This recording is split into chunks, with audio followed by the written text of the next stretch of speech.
मैं वीरेंद्र ओझा हूँ। मैं एक IAS ऑफिसर हूँ। मैं भारतीय राजस्व सेवा का 1993 बैच का अधिकारी हूँ। मैं आईआईटी अहमदाबाद में कार्य करता हूँ। मैं समाज में अंडर ग्रेजुएट बच्चों के लिए जिनके पास संसाधन नहीं है, वह IAS बनना चाहते हैं या राज्य सेवा में कोई पद प्राप्त करना चाहते हैं, उनको उनकी सहायता हेतु मैं एक मार्गदर्शन नाम का अभियान चलाता हूँ। इस मार्गदर्शन अभियान का लक्ष्य है कि जिनके पास संसाधन नहीं है लेकिन जिज्ञासा है, उनके अपने ख्वाब हैं, उनको अपने ख्वाबों की ताबीर प्राप्त हो, इसके लिए हम प्रयास करते हैं। ये हमारा अभियान अप्रैल 2019 से चल रहा है। हमारे पास तकरीबन 20,000 बच्चे 60 शहरों के हैं, जिसमें गुजरात के भी कई शहरों के बच्चे हैं। हमारे कुछ अभ्यर्थियों ने भी हाल में सफलताएँ भी प्राप्त की हैं। हमारा विज़न है कि अगले 2-3 सालों में हम इसको और शहरों में विस्तारित करें और उन लोगों को समाज की मुख्यधारा से जोड़ने की कोशिश करें जो संसाधनों की कमी के कारण समाज की मुख्यधारा में नहीं आ पाते हैं। अगर आप यह जानना चाहें कि ऐसा करने का कारण क्या है, उसका 2 कारण है। एक, जो इस समय कोचिंग संस्थाएं काम करती हैं उनकी फ़ीस बहुत ज़्यादा होती है, वह आम आदमी के पहुंच के बाहर हुआ करते हैं। दूसरी बात क्या है, एक क्वालिटी एजुकेशन का काफ़ी अभाव है।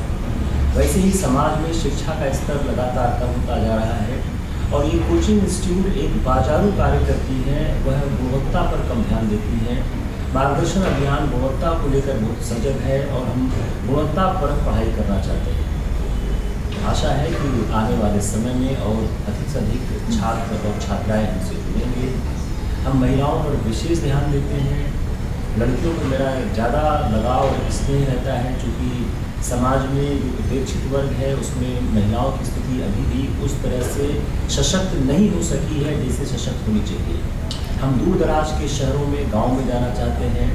हम लोगों से अपील करते हैं, आपको बड़े शहरों में आने की कोई ज़रूरत नहीं है। आप अपने गांव में, अपने क्षेत्र में रह के पढ़ सकते हैं। आपको सिर्फ एक चीज़ की व्यवस्था करनी होगी, इंटरनेट। इंटरनेट अगर आपके पास उपलब्ध है तो हमारी सारी शिक्षा आपके लिए सुलभ है। हमने इलाहाबाद में एक सेंटर हम चलाते हैं जहाँ पर लोग आके पढ़ते हैं।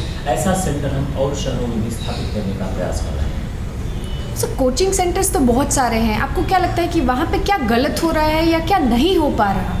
आप ये समझने की कोशिश करिए, कोचिंग सेंटर में पढ़ाता कौन है? कोचिंग सेंटर में पढ़ाने का मॉडल क्या है? कोचिंग सेंटर एक बाजार के सिद्धांत से काम करता है। कितने समय में कितना कोर्स करना है और पैसा प्राप्त करना उनका मुख्य जरिया होता है, शिक्षा देना उनका एक विपरीत जरिया होता है। हमारे अभियान में पैसे का कोई मुद्दा नहीं है, हम शिक्षा प्रदान करना चाहते हैं। कोचिंग सेंटर में ज़्यादातर वो लोग पढ़ाते हैं जिन्होंने इस परीक्षा को कभी पास नहीं किया है। मार्गदर्शन अभियान में सिर्फ लोग पढ़ाते हैं जिन्होंने इस परीक्षा को पास किया है और सारे अध्यापक ने एक बार से ज़्यादा इन परीक्षाओं को पास किया है। तो जो अपनी समझ है कि जिन लोगों ने परीक्षा को पास किया है, उस प्रक्रिया से गुजरे हैं, उनके पास शायद अनुभव ज़्यादा है और बेहतर पढ़ा सकते हैं। यह एक कारण है ये कार्य किया जाता है। दूसरा, हम एक मेंटरशिप प्रोग्राम चलाते हैं जहाँ पे हम बच्चों को खुद समझना चाहते हैं। एक बच्चे की समस्या दूसरे बच्चे की समस्या की तरह नहीं होती है। आप किसी बड़ी कोचिंग में जाइए, एक क्लास में 700, 800, 600 लोग पढ़ा करते हैं, तो एक स्टेडियम में शिक्षा प्रदान नहीं की जा सकती है। तो हम व्यक्तिगत ध्यान देने की कोशिश करते हैं, जिसमें जज्बा दिखता है, जिसमें ज़्यादा हमको संभावनाएं दिखती हैं, उसमें हम और कोशिश करने का प्रयास करते हैं। अगर आप कहें कि आम कोचिंग से अलग आप किस तरह हैं, तो हम व्यक्तिगत ध्यान रखने की कोशिश करते हैं अपनी छात्र छात्राओं पर। और सर, अभी मतलब बहुत सारे स्टूडेंट्स ऐसे जिनको बहुत प्रेशर फील होता है, कुछ लोग एंजाइटी या डिप्रेशन में भी आ जाते हैं बिकॉज ये एग्ज़ाम बहुत कठिन है। तो आपको क्यों लगता है कि ऐसा क्यों होता है और उसके लिए क्या कर सकते हैं? यहाँ पर मेंटल की बहुत बड़ी जरूरत होती है। ये एग्ज़ाम एंजाइटी प्रेशर देता है। हमारे कई अभ्यर्थी एग्ज़ाम नहीं दे पाए इसलिए कि वो अपने आप को होल्ड नहीं कर पाए। तो उनको एग्ज़ाम के समय में होल्ड करना बहुत आवश्यक होता है। तो हमारे मेंटर्स लगातार बात करते रहते हैं और बताने की कोशिश करते हैं यह परीक्षा वैसी से आम परीक्षाएं सब होती हैं। तो परीक्षा के प्रेशर पे आप काम न करें, आप सीधा अपनी मेहनत करें, कोशिश करें। यह बहुत ज़रूरी है कि उनकी काउंसलिंग की जाए, उनको इस परीक्षा के दबाव से दूर रखा जाए और जितना ज़्यादा पढ़ोगे, जितना पॉइंटेड पढ़ोगे, फोकस पढ़ोगे, उतना इस परीक्षा का दबाव कम होगा। अगर आप देखें, परीक्षा का दबाव ज़्यादातर किनके पास होता है? जिनमें आत्मविश्वास की कमी होती है। तो हम आत्मविश्वास अपने छात्राओं में लाने की कोशिश करते हैं। ओके। और सर बहुत सारे ऐसे दर्शक होंगे हमारे जो आपके साथ जुड़ना चाहेंगे या जो आपसे सीखना चाहेंगे, तो वो कैसे आपके साथ जुड़ सकते हैं?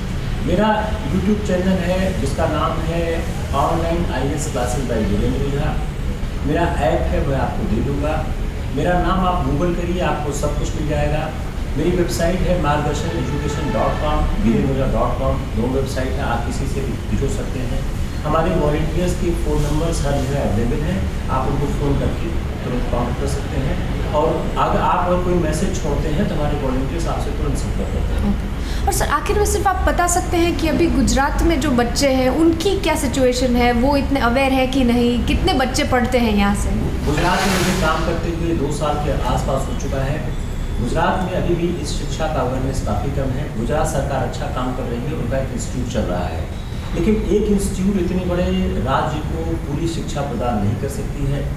इसलिए सबसे बड़ी ज़रूरत है कि गुजरात के छात्रों में इस बात को लेकर जाया जाए, इस बात को बताया जाए कि यह परीक्षा क्यों दी जानी चाहिए, इसका फ़ायदा नुकसान क्या है। और किताब की दुकानों में भी इस बात, जितनी किताब की दुकानें मैंने विजिट की हैं, वहाँ भी इस बात को प्रचारित किया जाए। ऑनलाइन शिक्षा एक नया माध्यम हो चुका है। देखिए, ये पॉसिबल नहीं है कि गांव देहात के हर बच्चे को या के अहमदाबाद में, इलाहाबाद में, दिल्ली ले जाया जा सके। और अब ऑनलाइन शिक्षा के आने के बाद कोई ज़रूरत नहीं है कहीं और जाने की, अपने शहर में, अपने देहात में, अपने गांव में, अपने क्षेत्र में रहकर पढ़ाई जा सकती है। तो अगर सरकार, स्वयंसेवी संस्थाएं, हम या आप कोई भी इस बात को प्रचारित करना चाहें और कहना चाहें, तो लोगों को जागरूक करना हमारा पहला कर्तव्य है। व्यक्ति जागरूक होगा, रास्ता आपको तलाश कर देगा।